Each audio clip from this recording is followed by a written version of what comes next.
అమెరికాలో తెలుగు యువతి అనుమానాస్పద స్థితిలో మృతి చెందింది. మేరీలాండ్లో 27 ఏళ్ల గొడిసాల నిఖితారావు తన మాజీ బాయ్ ఫ్రెండ్ అపార్ట్మెంట్లో విగ్ధజీవిగా కనిపించింది. కొత్త సంవత్సరం వేడుకల సమయం నుంచి కనిపించకుండా పోయిన ఆమె మృతదేహాన్ని జనవరి 3న పోలీసులు గుర్తించారు. నిఖితను ఆమె మాజీ బాయ్ ఫ్రెండ్ 26 ఏళ్ల అర్జున్ శర్మ హత్య చేసి ఉంటాడని పోలీసులు అనుమానిస్తున్నారు. నిఖిత కనిపించడం లేదంటూ జనవరి 2న అర్జున్ పోలీసులకు ఫిర్యాదు చేశాడు. తాను చివరిసారిగా ఆమెను ఎల్లికాట్ సిటీలో డిసెంబర్ 31న చూశానని చెప్పాడు. నిందితుడు నివసిస్తున్నది కూడా అపార్ట్మెంటే అని చెప్పారు. ఈ ఫిర్యాదు చేసిన అర్జున్ అదే రోజు భారత్కు పారిపోయినట్లు పోలీసులు గుర్తించారు. దీంతో సెర్చ్ వారెంట్ జారీ చేసిన అధికారులు అతడి అపార్ట్మెంట్ను తనిఖీ చేయగా నిఖిత మృతదేహం ఉన్నట్లు గుర్తించారు.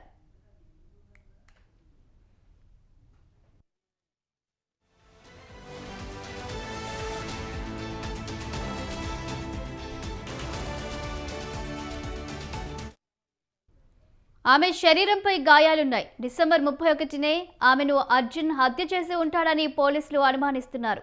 అయితే హత్యకు కారణాలు తెలియరాలేదు. భారత్కు పరారైన అర్జున్ను గుర్తించేందుకు పోలీసులు ఫెడరల్ అధికారుల సాయం కోరారు. నిఖిత కుటుంబ మూలాలు సికింద్రాబాద్లో ఉన్నట్లు ఆమె సోషల్ మీడియా ఖాతాల ఆధారంగా తెలుస్తోంది.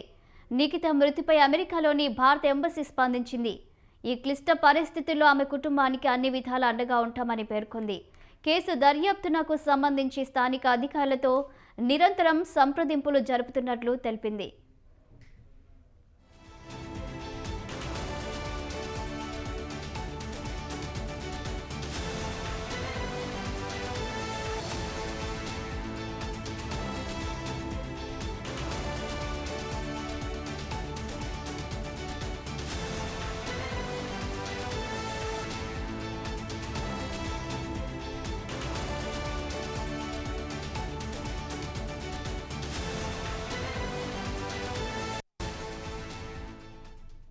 మేరీల్యాండ్లోని వెడా హెల్త్లో నిఖిత డేటా అండ్ స్ట్రాటజీ అనలిస్ట్గా పనిచేసింది.